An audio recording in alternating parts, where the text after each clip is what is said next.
Etepu, Harun Nefer, Assalamu alaikum. This is Gasank Ma Keperu with another broadcast for you. Welcome, everyone. Give me 1 second. I want to just set up everything so it's nice. Let me see what I got going. Make sure we have all our stuff here. Good. Okay, it looks like we're cool. Wait, hold on. Okay, I'm still organizing everything. Okay, great. So, how you been, Hetepu? Again, this is Kasakma Keperu, and today I want to talk to you about a really good subject, which is how to manifest any desired outcome. And this is really going to be a good one because I'm going to start talking about the intricacies of magic and why some magic works and some doesn't. But let me just take a bite of my apple. An apple a day keeps the doctor away. So I was recently in the hospital. I got out. I'm okay now. It was a great experience. Everybody was really nice to me, and the nurses were flirting with me because I'm so cute and handsome. And they weren't as pretty as me, but that's okay because not everybody's on my same caliber. I'm kind of special. I was blessed by the goddess Hathor, who governs the planet Venus. Oh, by the way, special guest. I have a special guest. All right. Hold on a second. For some reason, goddamn. Hold on a second. This box won't disappear. Okay. Special guest. The opener of the way is Sebek. Some of you may know him as Anubis. And he is known as the great opener. So in other words, if your truths or if your beliefs are in line with truth, Sebek will open the way. And I'm going to explain a little bit about that later because that's a very important thing of Kemetic philosophy about how your beliefs actually create and manifest the world around you. Let me just finish off this apple. Sorry, I know it's rude to eat in front of people. Yeah. So we want to say Dwau Sebek, thank you for opening the way. And you would use them in any ritual or ceremony before you start to open the way to ensure that the right energies and you open the way for the deities and the ancestors to come in to bless your ritual. Okay. Now, on the last broadcast, we were talking about giving away a free copy of the Medunatir Volume 1. And I asked a question about the Kemetic Holy Trinity, which you guys were like awesome and giving me feedback. And of course, the answer is Osar, Aset, and Haru, also known as AKA Osiris, Isis, and Horus, the Greek names. So the winner of that, and have his name here, the winner, and I hope I can pronounce the name correctly, Itai Mukwembe of the UK. So I am going to be sending out the Medunatir Volume 1. Now, this is like this volume right here. I think there are 7 volumes are in total, but this volume really sets the standard for the Kemetic philosophy. This also talks about the great oracle of Tahuti, the oracle divination system that everyone should be involved with, because I believe that divination it should be a big part of your life. And it really is the word of God, or if you want to live according to the Tao, then you should be going to the oracles or going to a diviner for advice such as career, relationships, and things of that nature. And if you check the link below, you can sign up for a oracle reading from me. I can do one for you. Or if there's diviners in your area who practice the Ife, the tarot, the Medunatir, and there's just a bunch of them, the runes, you can go see that individual for some spiritual advice, okay? And next, I want to do another contest and give away the book by Dr. Kirby Surprise, Synchronicity, which I think is an awesome book because that really details out how to work the power within you, because we know that we're all God men, God women, aspiring to a fifth dimensional ascension. If you don't know what that is, tough. But anyway, sorry, I'm in a very mischievous mood today. As I said, I was in the hospital, and They gave me a really good vegan meal, eggplant, and what was that else? So some eggplant, hummus, yeah, and some other stuff. I didn't know what it was, but it tasted really good.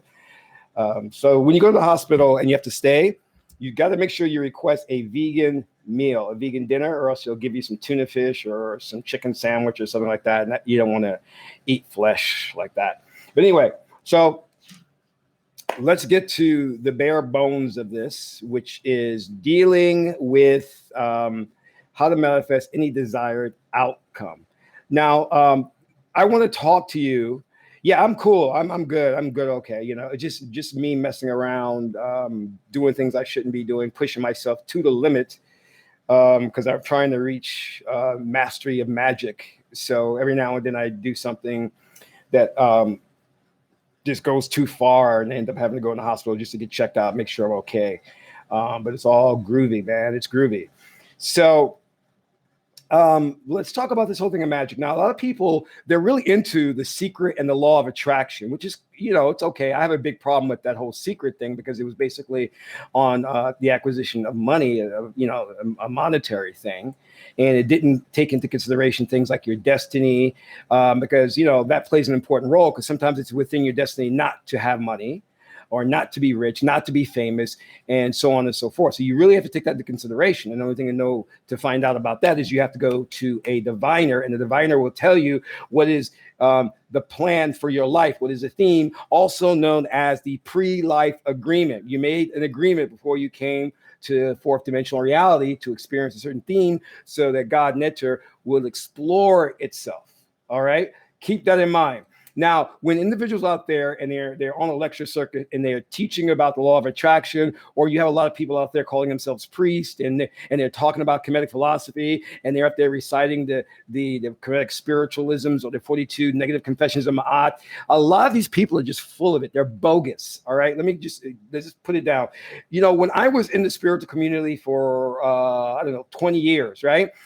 I got out fairly quickly, because I realized that it was all about a lot of intellectual masturbation, because you would have these so-called charismatic leaders who will come along and talk about the Book of the Dead, you know, the Port Neteru, you know, all of this stuff. And it sounded so great and deep and intellectual, but the reality is they weren't practicing anything. They were reading a ton of books by Wallace Budge and all these other Egyptologists, regurgitating the information, but never actually living it. So let me explain something, all right? If you're looking to follow anyone that's in the Kemetic lifestyle, a priest or priestess, you make sure that they are invoking spirits. You make sure they are astral projecting and going to different dimensions and realms. Because if they're not doing that, they don't have firsthand experience. And that is what is the most important thing. Ma'at says to know truth, you've got to live life, because it is the experiential knowledge that you gain from the living of truth, which makes you the embodiment of Ma'at. It is not the reading of 42 negative confessions or trying to follow that will make you a priest or high priest. No, there are certain magicians out there who are operating on such a high level is because they push themselves. You understand what I'm saying? They are doing the magical spells where they're taking and placing their consciousness into different realms. You understand what I'm saying? They are the ones out there on the cutting edge. They're going into sensory deprivation chambers and trying to contact celestial beings. These are the people who are making the progress. Yes, information is good, but information is sebek. But wisdom is Tehuti or Jehuti. You understand what I'm saying? Hey, Suan, Hetepu. So don't get caught up on these leaders who come along and able to recite all this Kemetic stuff to you, but in the end, never perform a ritual, never invoke a spirit or an entity, never communicated with ancestors, never traveled to different dimensional realms. If they're not doing that, they don't know what they're talking about. All right. Because I push myself to the limit, which is why I end up in crazy situations like in a hospital, because I am trying to get to that mastery level. And I am not going to say I'm perfect, but I'm not going to be reading a bunch of books and regurgitating information to you and making it seem like, hey, you know what? I am a high priest. I have it all figured out, because most of these guys behind closed doors, their lives are a wreck. All right. And they cannot explain to you why your magic doesn't work. They'll come out with these short video clips with cute music on there and saying, "Ooh, peace. Today's lesson is going to be about how you know your purpose. And you know your purpose by doing the things that you feel good about, your highest excitement." And all that is just bullshit. All right. That is just bullshit.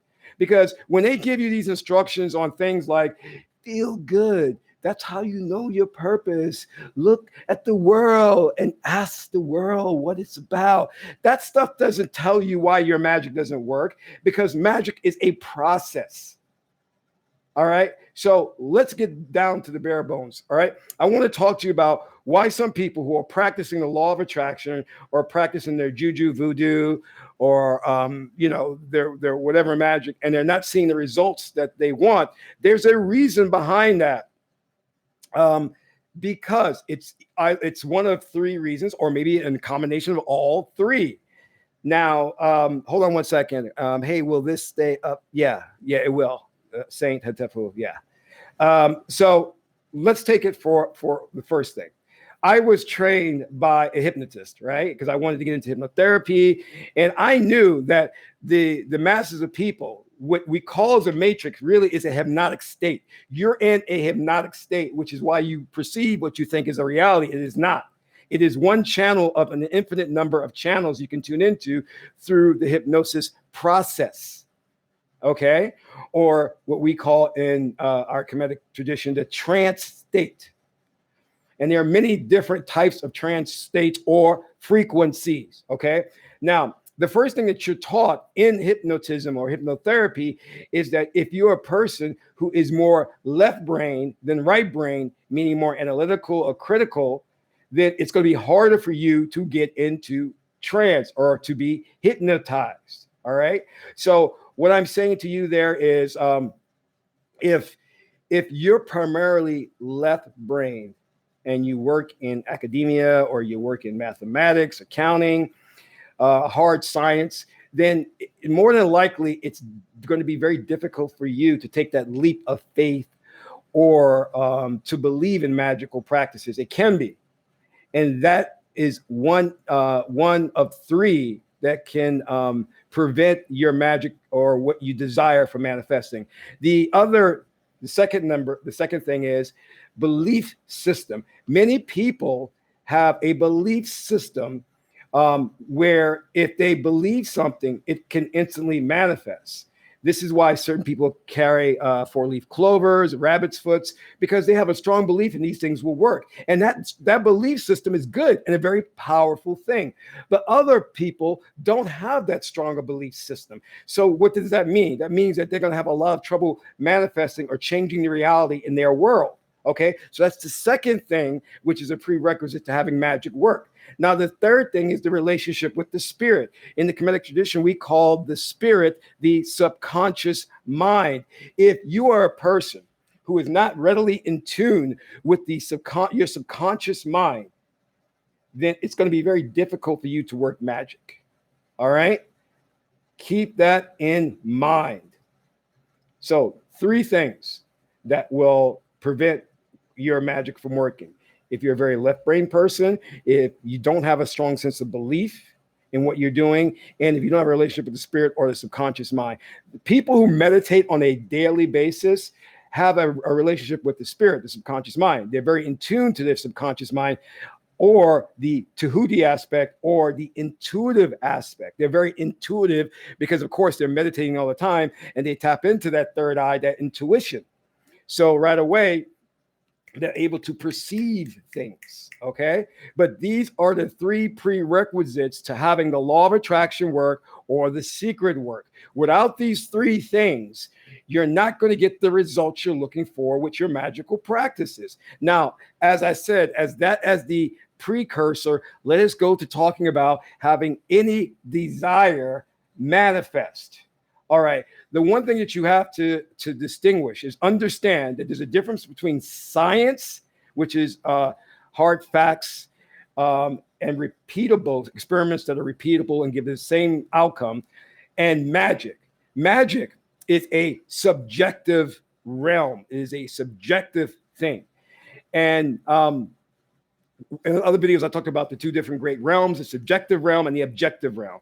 Magic is more on the subjective side, meaning that magic deals with an energetic universe that responds to the observer, which is you. Okay? So what does that mean? You as the person, there's two sides to yourself. There is the person and the self. The self is who you really are, which is consciousness. The person is what Freud would say is the ego. Okay? So you as the person, all right? Let me put it to you this way. Let me go back because now I don't want to lose my train of thought on that. Science tells us that there is X equals Y, okay? Now, since we're dealing with an energetic universe and a subjective perspective, and you as the person, your belief system changes. What you believe last year may not be congruent with what you believe this year. You grow, you change, okay? And because of that fact, your magic may no longer work in the same way, meaning the experiment or the magical practices that you're doing is not repeatable. Now, science says for something to be valid or real, it has to be repeatable. X has to equal Y.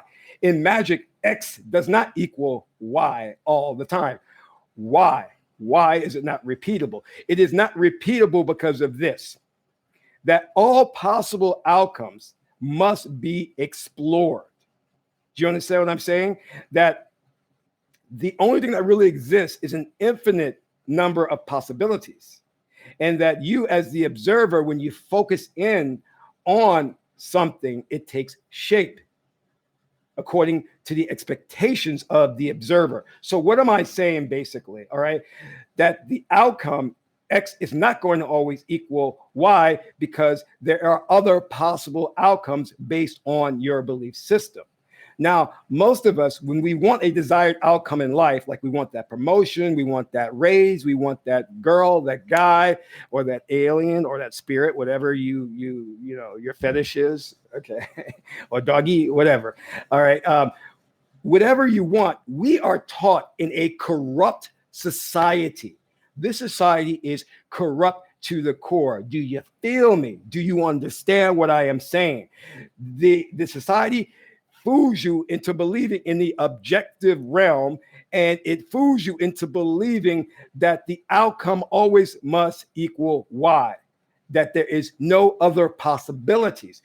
With that in mind, then you accept that as a belief system, and then when something happens, you resign yourself to the fact that the only outcome is Y. Now, you have to learn to change that. Here's how you do it. When something comes along that doesn't meet with your expectations, that you as a God man, God woman don't like, then you have to say, I do not accept this as a possible outcome. And that now you have to put into your mind the alternate outcome of what you want to happen. You got me?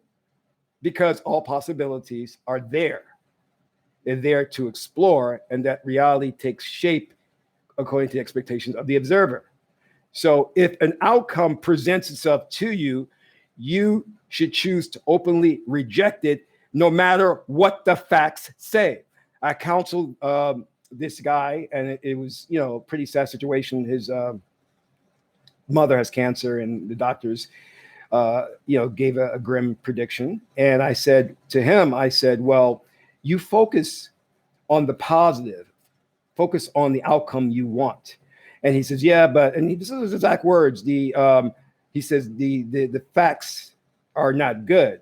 I said, well, damn the facts. That's science. We're dealing with the supernatural, the spiritual, and metaphysical, which is the basis of who you are as God man. You focus on the ultimate outcome that you want. Now, here's the trick, and I'm going to give you guys this. All right, I'm going to give you an example. All right. Um, this is an example that happened actually last year when I was again in the hospital. This is a good one. Okay. So, went to the hospital, and one of the things I didn't want to do was stay the night. And I knew that was a possibility. Right. So they came and they were like, oh, Kasank, we've done all these tests, and sorry to say, we have to keep you tonight for observation. I'm like, what? I was truly pissed because I had some things I needed to do. I was hooking up with this very beautiful and famous actress the next day, and I couldn't miss that date. But anyway, so I got upset. I was like, okay, all right. So of course, I resigned myself to the fact that I would have to stay there, but being a magician, I knew how to work this. So I said to myself, yeah, I'm not going to stay here. I'm not going to stay here. And so when you take the alternate outcome, you need to first propose that as the premise, then put that in the back of your mind. All right. And the reason why you have to put it in the back of your mind, because it has to go into the subconscious state where the spirit can work on it, because the spirit is your power. All right. The conscious mind is not your power. That's the waking state. It is the subconscious mind. Remember, I said you have the relationship with the spirit. So take the premise of the alternate outcome that you want and place it in the back of your mind, and always default back to that as a thought process. Now, you may see some people in TV or in the world, and they'd be like, okay, I'm focusing on the outcome I want. I'm focusing on the outcome. Don't do that. That's purely placing it in the conscious state. The conscious state cannot manifest what you want. You have to go back to that state of Amen, peace. Amen is the state of the supreme being, Neter, God, Nebuchadnezzar, Yahweh, okay? Elohim.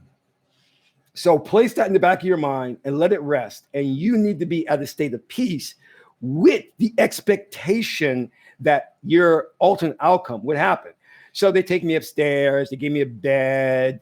A couple of nurses hit on me again. But anyway, and I'm sitting there and getting all comfortable and everything. The doctor comes in and says, well, I want you to enjoy tonight. And I'm like, yeah. I'm not staying. So they get everything set up and all that. Consequently, 30 minutes later, doctor comes back and says, oh, your tests are all good. You can leave. You're not going to stay tonight.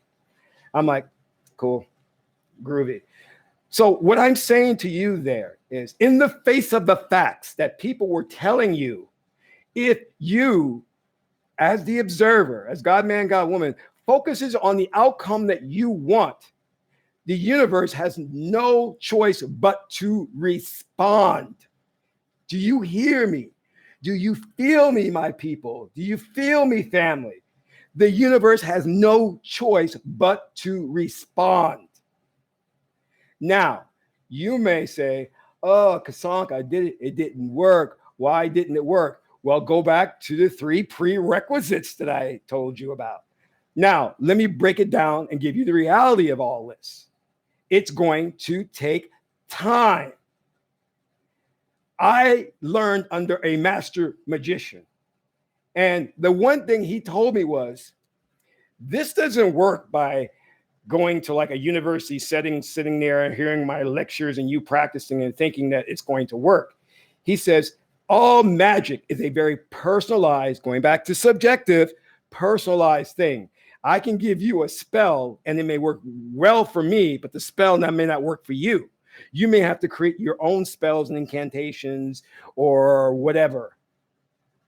Not all herbs that say that they attract money will attract money for you, because your energy vibration is different.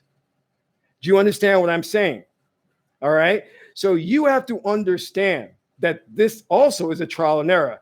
But more importantly, when you're dealing with the subconscious mind, the spirit, it takes time to accept a new belief system. It doesn't just change overnight. It doesn't just say, well, just because Kasank said that you can be master of the universe and change reality, I'm going to do that. No, it's going to fight you tooth and nail, which is why if you look at the iconography or the hieroglyphics or the Medju Neter of the ancient Egyptians, they always have the symbol of the animal with the human. merged together because you have an animal spirit, you have an emotional spirit. This goes back to the mammalian brain and the reptilian brain, or the R complex, which is the oldest layers of the brain. And they're responsible for the primitive fight and flight instincts that you have. That aspect of you is going to fight tooth and nail to default back to the old belief system. Now, I said, so how do I do this? Somebody comes to me, right? And they need something right away. They say, Kasank, I need like to manifest some money right away. My belief system is whacked out. I'm very left brain, very analytical, very critical, very skeptical. So what do you do with a person like that? I bring them to Jesus. I'm just kidding. Okay. I'm just messing around. I put them in a hypnosis state. I sit down and we do a 30-minute trance session, put them under, and I feed them a new belief system. All right. Sometimes in one session it works. It may take 2 or 3 sessions. But through the hypnotic trance state, I get in touch with the subconscious mind and reconfigure, create new synaptic connections in the brain there, and give them a new belief system to where they now believe that things can manifest according to their expectations. You see, society lies to you and tells you that if you go to an Anthony Robbins seminar and you get all motivated, you can go out there and conquer the world. No, you cannot. Because the animal spirit within you will fight you to get back to society's subliminal programming that tells you you're only human, that you cannot manifest miracles and magic. It's going to do that. So consequently, what I'm telling you is that you've tried the technique that I give you and it doesn't work for you at first. That's all right. Keep doing it in the next scenario, and then the next scenario after that until it works, because you've got to penetrate the layers of the mind to get to the core of your belief system. Then when that core belief changes, then the miracles will manifest in your life. Do you feel me, family? People who do magic and they try techniques and it doesn't work, they go, this new age magic stuff doesn't work. No, it could take years to change your belief system. The other alternative is to go to a competent hypnotist who can place you in trance state and change your thinking. Do you understand what I'm saying? And this is why you have these con artists out there claiming to be spiritualists to feed you just motivational hype about, if you just focus on the outcome, if you draw a vision board, you can attract what you want. No, there are prerequisites to this. If someone is a very critical person, analytical left brain, they can draw whatever vision board of naked women, naked men, cars, trains, planes, buses, whatever they want. It's not going to happen. Because you, as a self-proclaimed guru, you don't know what you're talking about, and you've never been in the priesthood. So stop telling people feel-good, bogus information and ruining their lives. Well, if I just put up a picture on my desk of the house I want, I can manage. No, you cannot. It doesn't work. If it could work that way, everybody would have what they want in this world. Everybody. Oh, there's a fourth prerequisite. I forgot to mention this. Actually, I did mention this. And it is your destiny, your pre-life agreement. If you made a pre-life agreement that says you won't have that beautiful home in Malibu, then there's nothing, no magic, no spell, no mantra, no hakao, no chanting in the world that'll bring it to you. Because you made that pre-life agreement that it's not in your destiny. And the reason why it's not in your destiny, because you need to learn something in this life. And by not having it, you're going to learn something. And consequently, the oversoul will grow in experience and give that information to nectar to God. Because that's what it's all about. You're relaying information to God or source, and you're connected to source. Everything that you do is relayed to source. So source can experience things. That's what it's here for, the experience. And the only thing that is real is the experience. Okay? Now,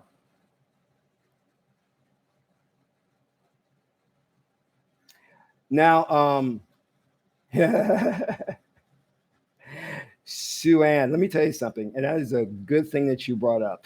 The reason that they put that in movies is to scare you away from meditation and trance. That's what they do. This is why most of the Christian churches and the Islamic and the Catholic churches are out there steer you away from hypnotherapy, from meditation, from trance, because they know what will happen.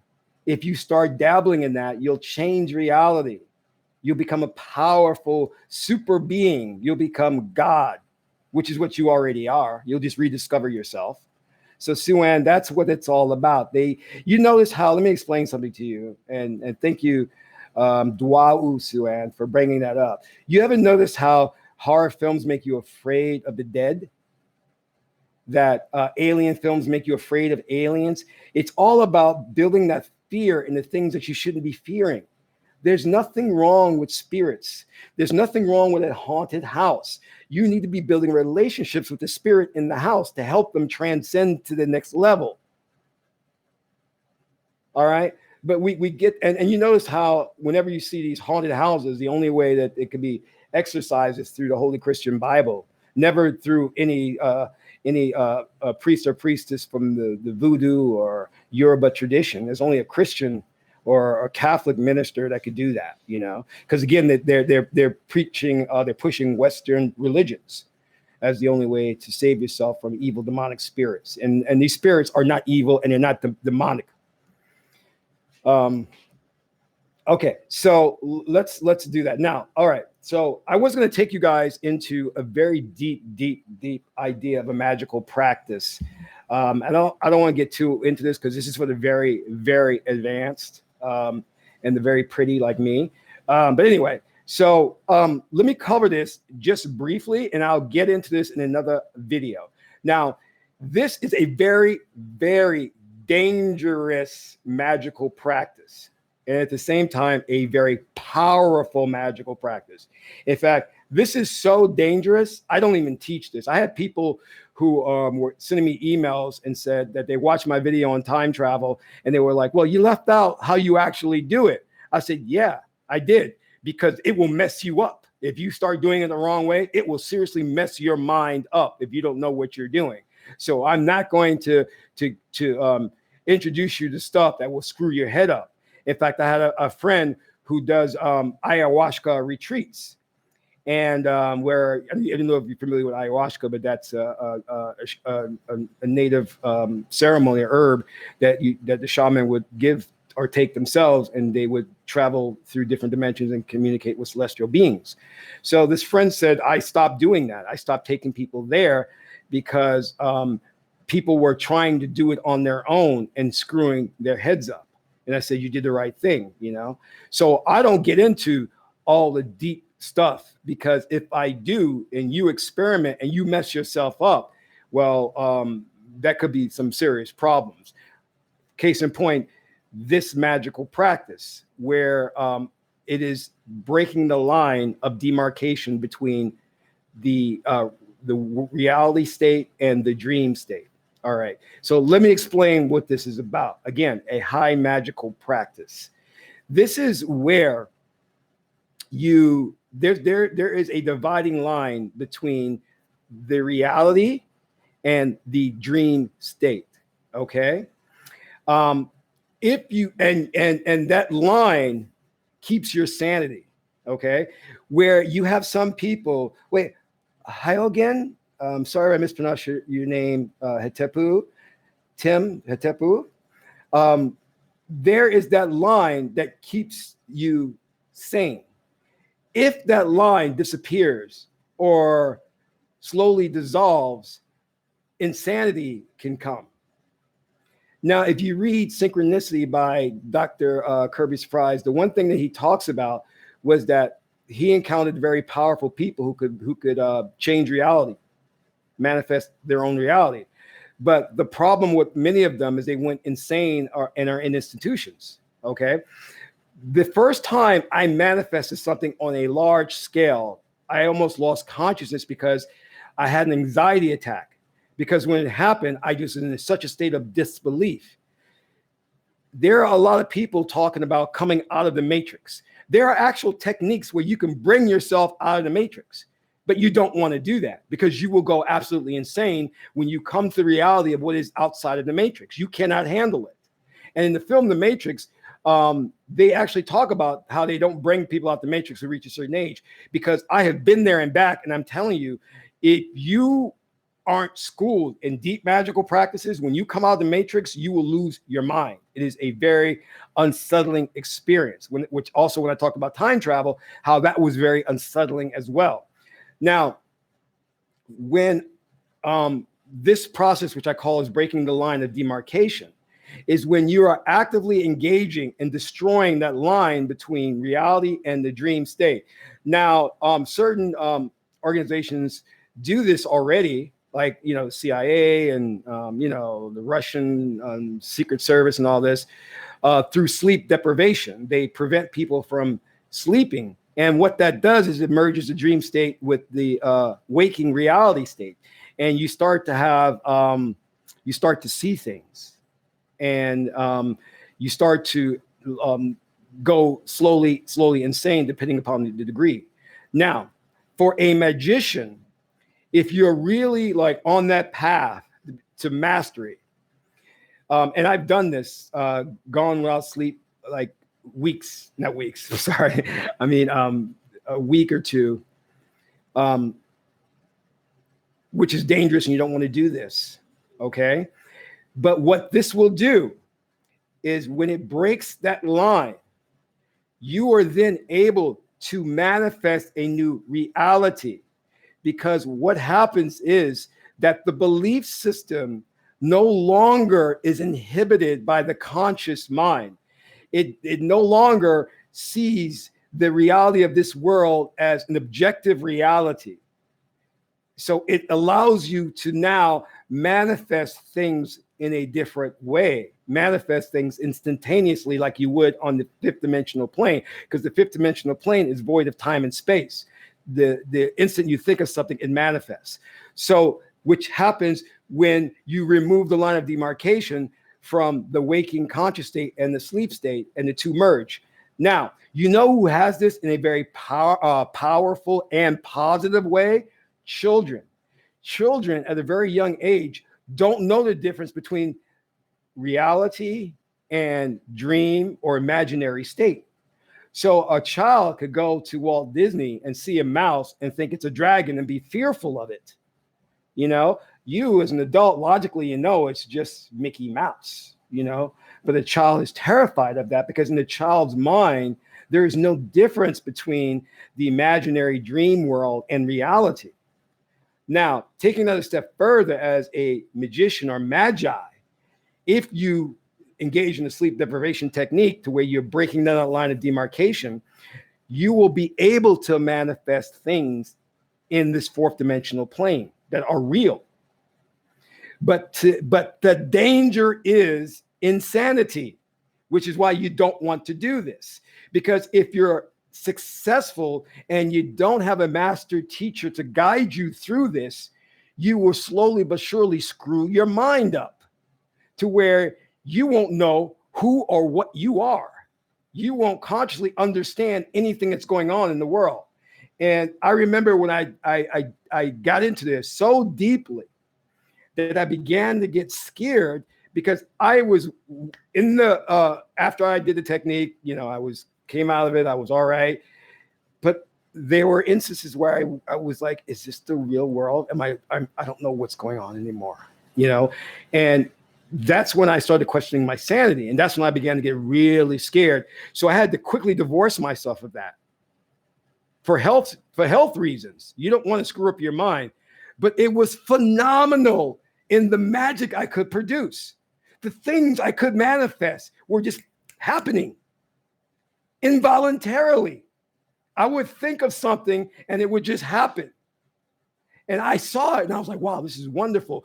But the scary part was I didn't know, like, sometimes where I was, what I was doing, and it was terrifying. So I would say stay away from that side until you reach a high magical level. But it's just a taste of the extraordinary power that you have, and that there are many magi magicians out there in the world walking around with this power who have mastered it. And if you look at things like Star Wars and the Emperor, these are real dark magicians that exist in today's world. The Emperor is not really a fictional character. Those are real dark magicians out there who are doing dark magic because they're trying to take the world in a certain direction. All right. So I just want you to understand the different levels to all of this. You don't have to get deep into destroying that line of demarcation. You could just do your simple techniques for the law of attraction with the prerequisites I've given you and manifest wonders in your life. You can just stay there, or you can get into the really deep realms of magical practice and transfer your consciousness to different realms and communicate with celestial beings. It's whatever you want, but you have to understand it's a subjective thing. What I mean by that, whatever buried in here will manifest. It will manifest involuntarily. So if you're a person who has like demons trapped up in there, you know what I mean? Like if you have crazy fantasies about Jessica Alba, I mean, who has fantasies about her? I don't like her. I never had a fantasy about her. But anyway, if you have crazy, weird fantasies, they may come to fruition.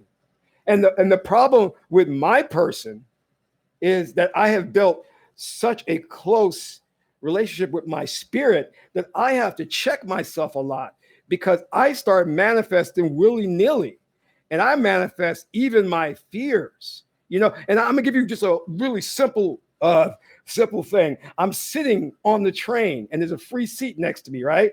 And I look and I go, oh no, I don't want a smelly hobo to sit next to me. And I'm like, why did I say that? I'm going to manifest it. And just as I said that, this horrible smelling guy sits right next to me. And I'm like, okay, all right. So, and people will say, oh, well, that's just a coincidence. No. If you're a magician, there's no such thing as a coincidence. You know what I mean? Or I'll go to, like, for example, a Starbucks, and I like my green tea made a certain way. And if I just suggest to myself, oh, they're going to screw it up, they will screw it up. And I know these things happen. I know I manifest these things, So be careful. And there's some people, and there's a guy on the internet who is phenomenal. He teaches about manifesting money, and his stuff is good. I was like, whoa, this guy is on point. And he actually won lottery a couple of times, So he's teaching everybody his technique and all that. So there are people out there doing extraordinary things with this power, But again, society wants to create these movies like Get Out, where it makes you afraid of being hypnotized or working in trance state and this all hocus pocus fearful stuff, No. I mean, what is the worst thing that can happen when you do this? You don't get what you want, So try it. And if it doesn't feel good for you, you don't feel comfortable with it, then move on, Maybe you can work with just affirmations, So, my beloved, that is the conclusion of this broadcast, which I hope you enjoyed, which I think I have explained a lot in terms of magical practices, why some work, why some don't. And oh my God, I got a consultation coming up. So I got to, and I'm sorry for those guys who I missed on a consultation. I was in the hospital surrounded by pretty nurses, and things got out of hand. There was a lot of craziness going on, partying, and doctors and nurses doing things you don't want to know. But anyway, I'm being facetious. All right. I used to have a friend who used to say that, oh, I'm just being facetious. I'm like, what does that word mean? Like, why do you keep saying that? Let me see if I can answer some of your questions real quick. Wasn't that your psychic center telling you what's coming? Yeah, Chris, that's a possibility. That is true. The manifester, Hetepu. How do you get over the need of sleeping? You've got to be, okay, so that's a good question. So we do the Haru ritual, or the Horus ritual. And this is where we all come together and we buddy up to keep each other awake. And we stay awake for like 2 or 3 days to start. And that's how we do it, because it's going to be hard for you to try and do it alone, because if you're really doing it, you're not going to realize, but you'll pass out and fall asleep on yourself. So you need somebody with you who can slap you in the head and say, wake up, we're practicing magic, okay?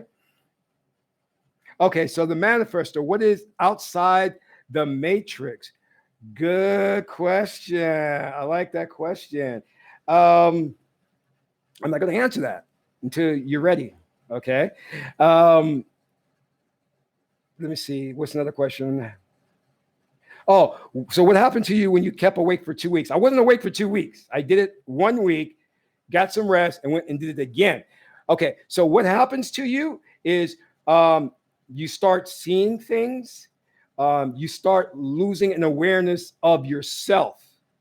Okay, you're losing an awareness of yourself, which is a good thing. That's what you want, and you start to become you identify more with your spirit consciousness, meaning the all-seeing eye of Osir. You see the symbol of the eye. Some people call it the Uchet. So you start identifying as consciousness, and you stop identifying as the body, which is very good. That's exactly what you want to do. Why is it that we still allow the negative thoughts come in even when we know better? Sue-Ann, okay. Why is it that we still allow the negative thoughts come in even when we know better? Because the animal spirit allows them to come in, because that's who you are. You're you have that animal spirit, which is what in the Kemetic tradition we call that sahu, or conditionings, or programming. You're programmed by this evil society. Believe it or not, you are programmed. So negative thoughts will come to you. Incorrect thoughts will come to you. You have no control over. You have control, but you don't really have control. It's going to happen. And let me see. Let me see if there's any more questions before I close this out. So great. Can you reincarnate back in time? Yes, you can. Yes, you can. All right. Does reincarnation only go forward in time, or are we living in all lives at the same time? Good question. All lives at the exact same time. All lives at the exact same time. There's no such thing as linear time. All right. That is bogus. That is correct. That was created by ignorant left brain scientists. Because when you're a left brain, you create a world that's only left brain. Okay.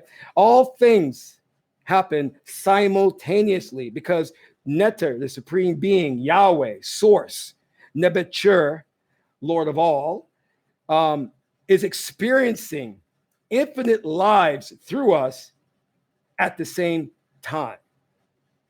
All right, in the same time and space. As I sit here, as I've always said, there are dinosaurs walking around. Okay, there are cavemen and women walking around. All of this is happening.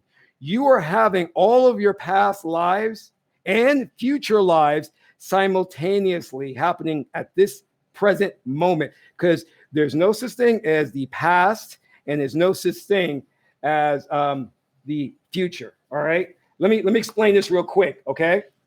And I'm going to do another video on this. But excellent question. Excellent question. All right. No such thing as a linear time. That's a left brain construct. Our right brain tells you the only thing that exists is a now moment. So what you have, let me see if I can draw this. You have is the now moment. Hold on a second. Let me just write this, which we say is the present, which is the now moment. I call it the now present. Okay. The future, which there really is no future, is the future is what we would call is the future present or now. Let's go back to the past.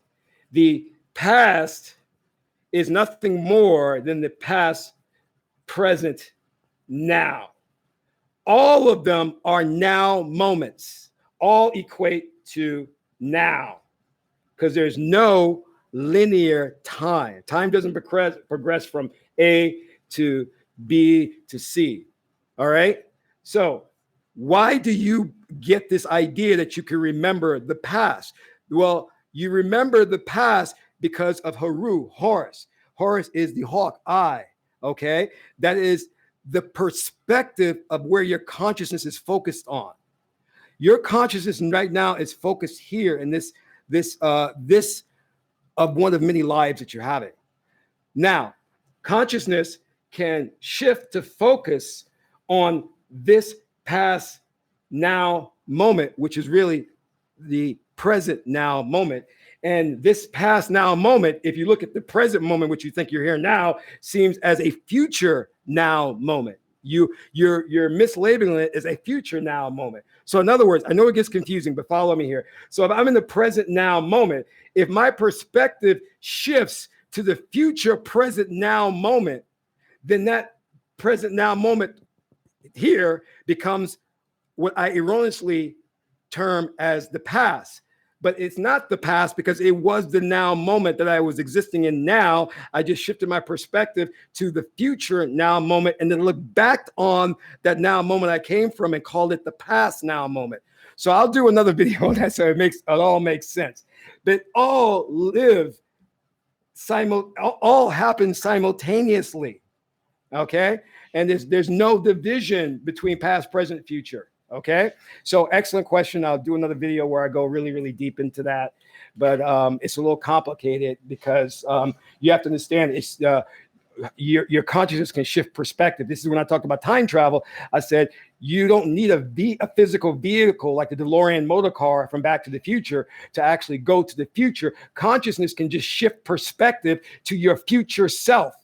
And you can awaken in your future body in the future, which you deem as the future, but really is not the future because the future is a contextual or relational perspective. What gives the future its term, the future, can only be measured by the present or past. Do you understand what I'm saying? So again, it's deep. I'll have to do the class so you guys understand where I'm coming from on that. All right. So, hey, listen, if you guys are interested in signing up for an oracle reading to look and see what your past life was about, or the past life that's going on now that you're drawing from, because you're drawing from all your life experiences and you're using that knowledge to live in this present moment, this now present moment. Please, by all means, sign up for an oracle session with me. And I also have the coaching session and also the trance hypnosis session that you can sign up for. And I can do that no matter where your location is. I do that via live link, and it's a very nice, cool 30-minute session to where I put you into a trance state and I feed you a new belief system. And it's really remarkable. Some people change through one session. Some, it takes 3 or 4 sessions. It depends on if you're more right brain than left brain, how willing you are to accept a new belief system. Some people, like children, can accept a new belief system like that. Certain adults, older adults, it takes a long time for them to accept a new belief, but it's all there. And as once you accept a new belief, reality, the 4th dimensional plane changes. And I mean that. Things change. New people appear. New objects appear, things change. All right. So anyway, I want to thank all of you for tuning in and presenting your questions. You guys have some really awesome questions. So until my next broadcast, this is Kasank Ma Keparu and Amen Ra.